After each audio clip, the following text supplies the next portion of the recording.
So now I want to take you through in real time what it's like to clean with the Knosti Disco Anti-Stat Ultrasonic 2.0. And it's pretty convenient, and that's kind of why I'm doing it this way. And I also am doing it right in the dining room of my house because this is kind of how a lot of people would probably have things set up at their house as well. Not everybody has a dedicated room in their house that they can clean records with, or even that they listen to records with. My record listening space is a communal space in our house. It's not like a dedicated space. So this is very much what it would be like if the average person were to clean a bunch of records on a random Sunday afternoon while also watching football, which is what I'm doing right now. And also go Saints because they're crushing the Cowboys.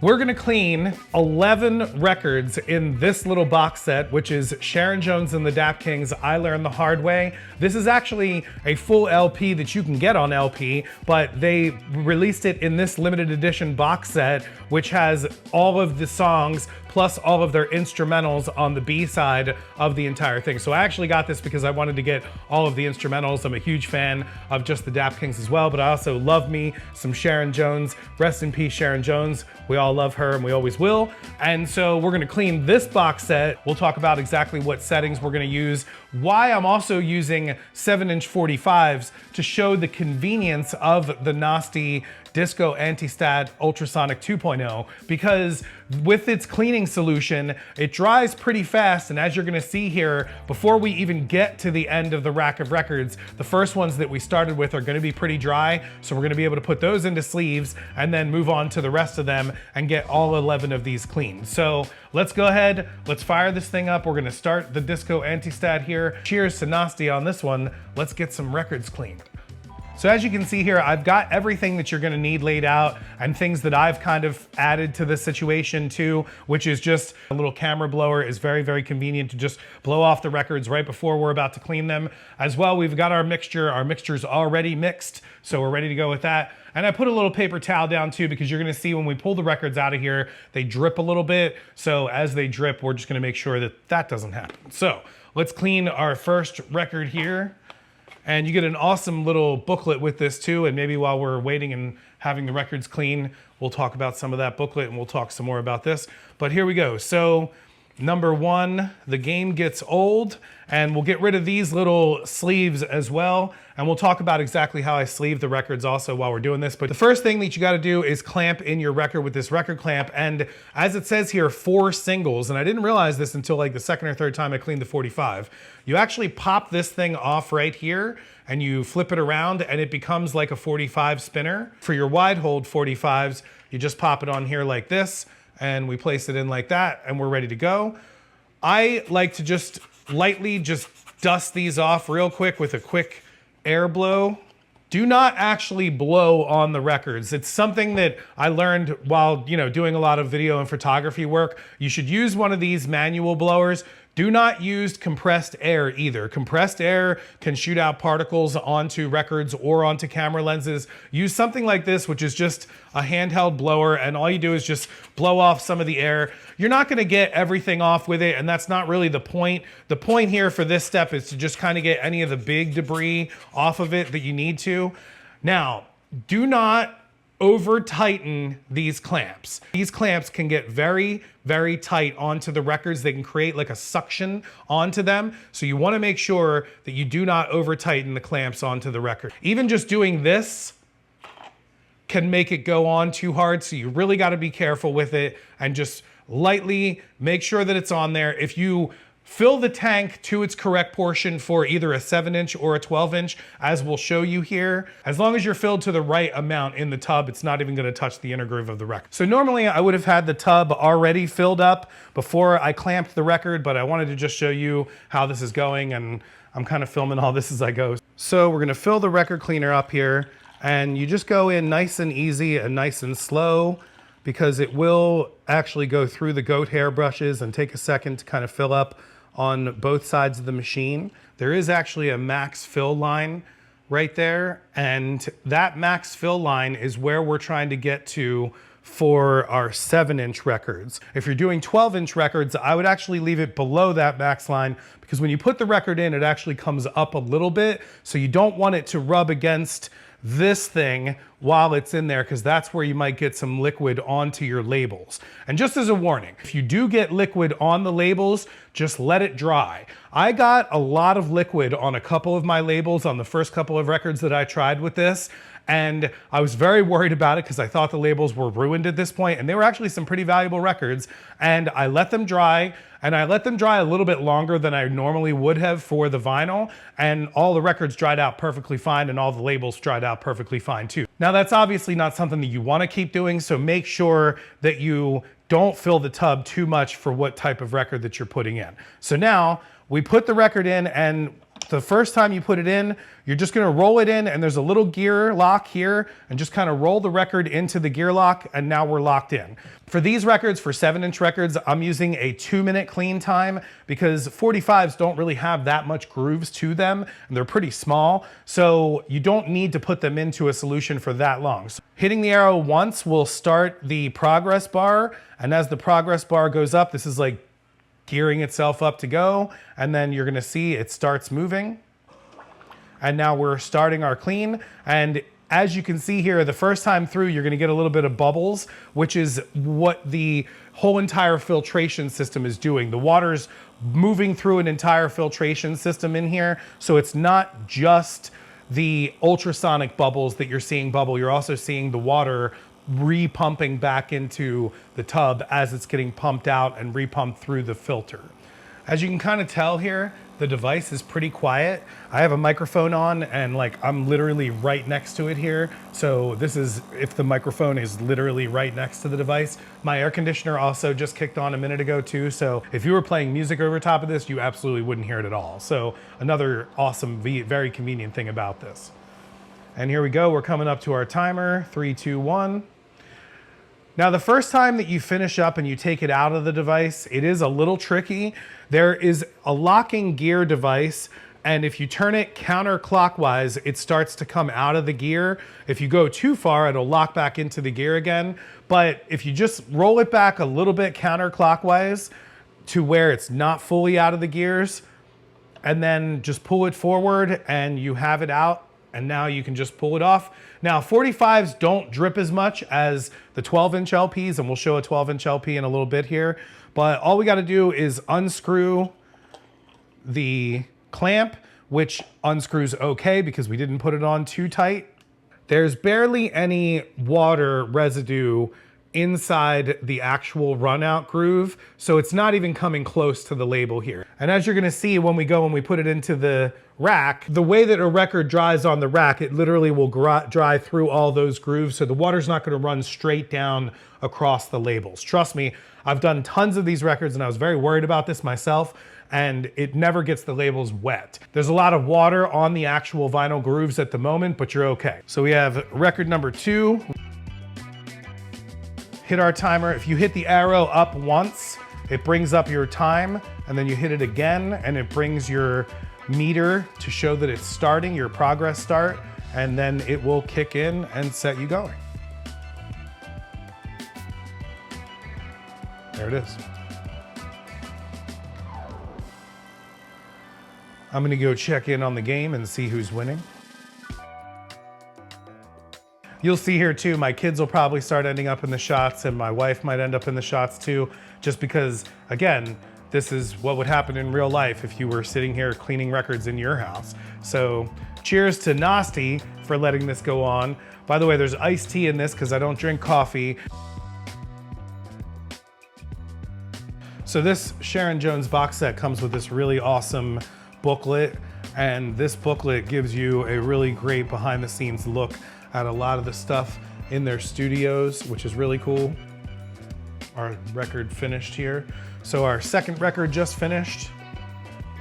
Again, roll it out, kind of wiggle it a little bit, let it dry off some, put it over your paper towel so it doesn't fully immerse your table if there is any drippage. This one, not even close to the run out groove, as you can see. You can see there, the water is not even close to the run out groove. So you're not even close to the label at that point. Put it in and you're set to dry. And we're moving on to the next record. The white sleeves are very bad for your records. You can even see here, here's like some debris, if you can see that on the record. There's some white debris on these records already just from those sleeves. So you really should not use paper sleeves ever for your records. So as you can see, it's not exactly 2 minutes per record because you do need to do a little bit of changing over of some things in between. So maybe like a minute or two in between. I use these MoFi style premium record sleeves. These are rice paper sleeves for my 45s. And this is how an entire 45 would be sleeved officially from me. I put them in the rice paper sleeve, and then I put the rice paper sleeve into an outer sleeve, the same way that I would for any normal LP. The thing is that I also put them in with the arrows instead of facing up, facing this way to make sure no dust gets in them as it falls in. However, for this set, I'm only gonna keep them in the rice paper sleeves because then I'll put it back into their original box. And our third record is now done. And so we'll take it out. Record number 3 is now drying. And we're moving on to record number 4. I think this is really, really convenient. As you can see here, I'm already through 4 45s. I haven't really done any work with the exception of just blowing them off each time. This is not loud at all. And when I use my vacuum cleaner, all of those things are completely the opposite. It is extremely loud.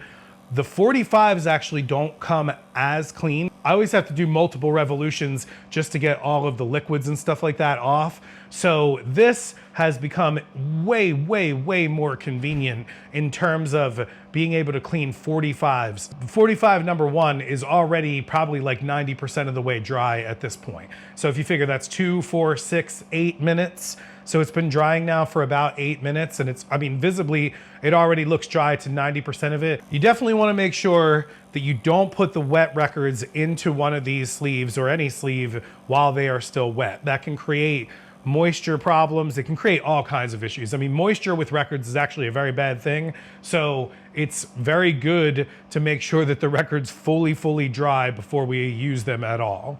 And there you go. Record number 4 is done.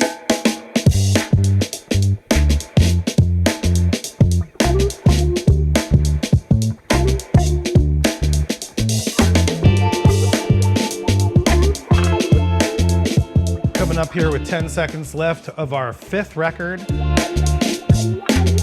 All right, so we're moving on to record number 6. Real quick, let's take a look at record number 1 while record number 6 is cleaning. As you can see here, there's still just one small little drop in the runout groove. So record 1 is still not dry yet. So we're just gonna put it right back into the thing and let it keep drying here. So for 12-inch records, you're probably gonna have to leave them a little bit longer. And I've actually left mine for a couple hours at a time. And I was worried that by leaving them like this on a rack to dry, that you would get like dust particles that fall on them. I have actually not really noticed any falling onto them in this way. Maybe if I left it overnight or for a couple of days, I might. And if there were any, you could wipe them off because right now this machine is cleaning the inner grooves of this record. It's not so much the visible dust that we're worried about, it's all the invisible dust that's in these grooves that we can't see. So now we're coming up on record number 7, but this one's actually dry. We are at a completely dry record here, and as you'll see, is after you put it into the rice paper sleeve, any liquid would immediately show up on this rice paper sleeve. So as you can see here, we're set to go. Record number 1 is clean. I could go play this right now if I wanted to, which I do, but I'm not gonna because we're still recording. Record number 7. Done. Here we go, record number 8. Again, there's just so many white particles. Can you see these white particles from the white paper sleeve, like right there and right there? They're horrible. And if you're not really into cleaning records, at least use one of these blowers when you're pulling your records out of here and just blow them off. And then I would highly suggest going and getting the rice paper sleeves. The inner sleeves that I use are these Big Fudge 7-inch inner sleeves. You can get them at bigfudgevinyl.com or you can get them at amazon.com. And these are great because, like I said, these are basically like MoFi ones. They come in packs of 25 and they're pretty affordable. Here we go, we'll check on record number 2. It's completely dry at this point, no residue at all left anywhere on these records. They just look great. Record number 2 is sleeved and no residue at all and no liquid at all is coming onto the sleeve here, so we're good. So this one here, I tightened on a little bit too much and now it's a little bit hard coming off here. This is where you have to be a little bit careful with this thing getting too tight onto these labels, because as some of the moisture can get into the rubber, it can make a suction on this and make it really hard to get off. What I have found is that you actually don't need force to get it off. What you need is to just find the right angle of the groove. And if you just kind of like play with it just a little bit, it'll start to wiggle itself. Like right there, I just kind of felt it wiggle and then now it came right off. So you just have to be a little bit careful with that. I'm actually glad that that came up here while we were doing this. That was one of the whole points of why I wanted to show this, because that is something that you do have to be a little bit careful about. These rubber grooves in here can get a little bit of moisture on them, and if they do, they can kind of lock into the record. Also, I have found if the record is warped at all, you got to be really careful with it because it can get locked in and not come out. I've had the issue with a couple of labels on a few LPs. It's never happened on a 45, but it's only happened on a couple LPs where the label itself had to get damaged because I had to kind of wedge something in there to put a piece of paper in to kind of unbreak the seal. We'll head and set our timer. We're good to go. We'll check in on record number 3. Side 1 is good, side 2 is good. This is the 3rd record in the set that we're sleeving. Ready for play. Another double check to see if there's any moisture at all. And as you're gonna find, it's not an exact science. So sometimes you might put one of these sleeves back in and you might end up with a little bit of moisture there. And in that case, I would take the record out, maybe take that sleeve away and re-sleeve it with a different sleeve and let the record dry for a little bit longer because, you know, the record's still wet. But for the most part, these are dry right away after about 10 minutes. We have 2 records left in the set, 25 seconds left here. Hey Gabe, son's home. Family's starting to bustle through. Moving on to record number 10. I mean, within under an hour, I've cleaned 10 45s now, and 4 of them are dry. I could be listening to the first 4 that I already cleaned. So this thing's pretty amazing in how convenient it is, and the records are absolutely spotless. The sounds are great. There's no clicks or pops. Like, they sound phenomenal. And I'm pretty excited to share this because it's definitely changed some things for me. And the records are definitely getting cleaner and I don't notice any residue on them at all, even without doing a rinse cycle. All right, so record number 10 finished here. And now we're at record 11. This is the last one in the box set to clean. So all 11 records in the box set cleaned in less than an hour.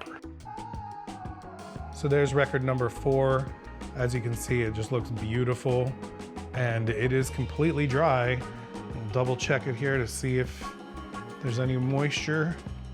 Looking good. We're set. Finishing up with the last record in the set, number 11. And there we go. We just cleaned 11 records with this in under an hour. I'm gonna go and clean one more record here. I'm gonna go pick one 12-inch off the shelf and just clean that for you, just so you can see that going. So we are going to clean the Crusaders, those Southern Nights, which I got at the Philadelphia Record Exchange for $3.98. And I know that because the price tag's still annoyingly on the back of it. And so this record actually has not been cleaned ever. And I can see here on one of the tracks that there's like either a scratch or some kind of weird smudge or something. So hopefully this will actually come out a lot better. It's not too dirty. Going back from a 45 to a 12-inch, you need to take the adapter and flip it back into this thing first and then put your LP on and just make sure that the LP's not too warped or anything and you're set to go. So right now we were just cleaning a bunch of 7-inch records, and now we want to clean a 12-inch record, and I think that you do need to lower the solution a little bit to clean a 12-inch record. So what we're going to do, and I'm going to show you a little bit of the pumping process before we show the full pumping process, but here is the hose that comes out of the back of the system. Here you can see the filter and all that stuff. The machine is on stop. It says stop right now, so it does have to say stop on the screen for the pump process to work, and you just want to make sure that you're going to pump it into something. In this case, this is just dirty water that I'm not going to keep.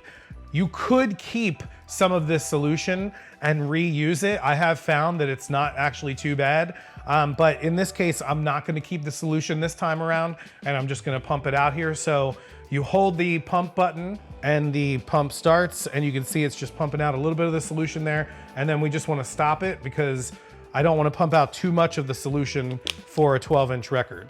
So put the pump back in. And that's all we were doing, is just taking just a little bit of the solution out. Same idea as the 7-inch.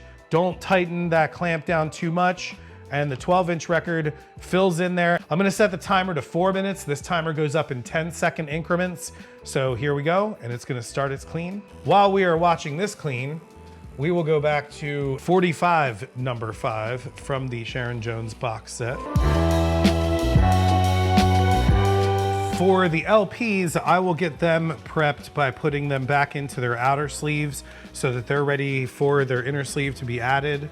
And then I have the Hudson Hi-Fi inner sleeves that look exactly the same as the ones for the 7 inches, but they're for the 12 inches. All right, so our LP is done.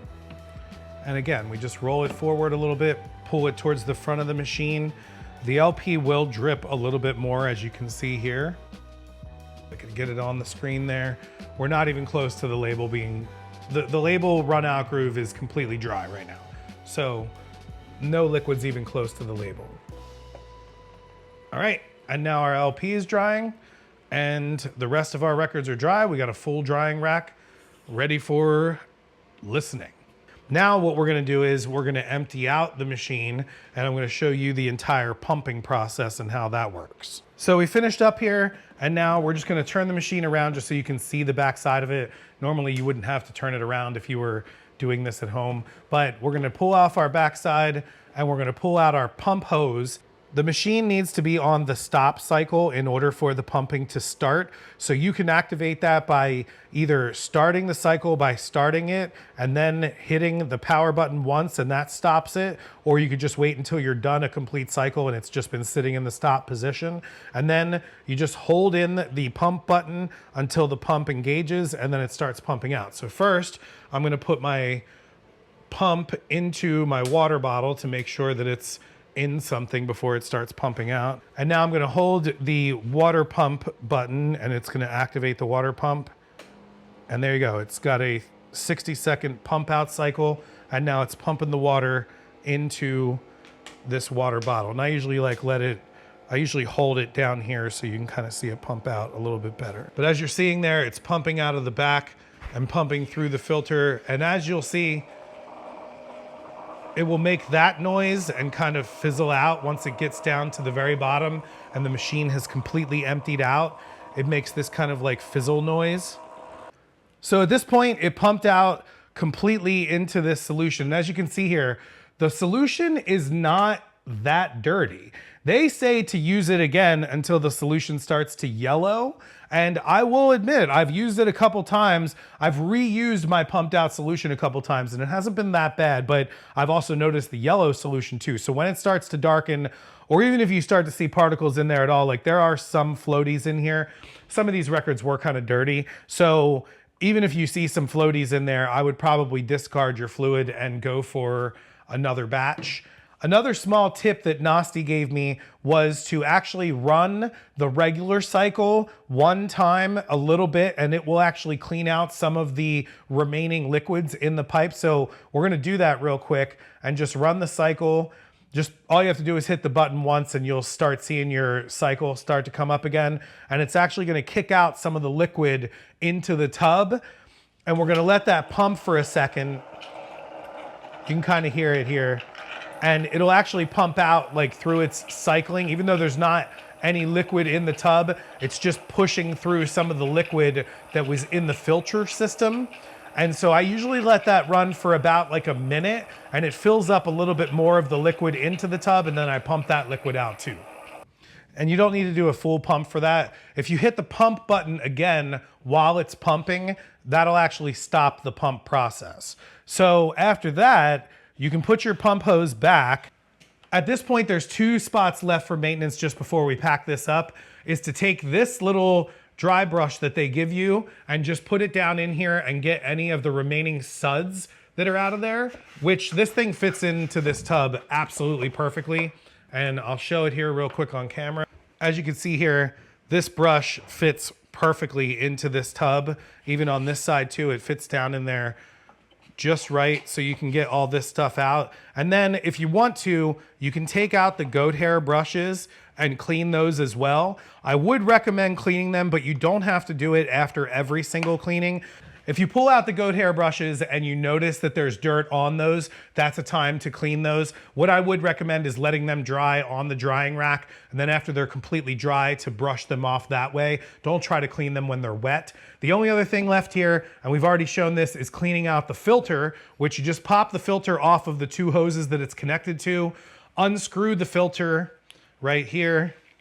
And I'm just showing you all this in real time just so you can kind of see what you would end up doing if, like, you know, your wife wants you to stop filming and, you know, you need to clean up all your stuff. So the filter's a little bit dirty. We'll take it over to the sink real quick. Normally, if I were done cleaning for the day, I would just let this dry out overnight. In this case, I just want to show you what to do just to pack it up. And so I would slide that back on and just slide the 2 connection pieces back in. And just make sure that your hoses aren't crimped when you put it back in there. It's very easy.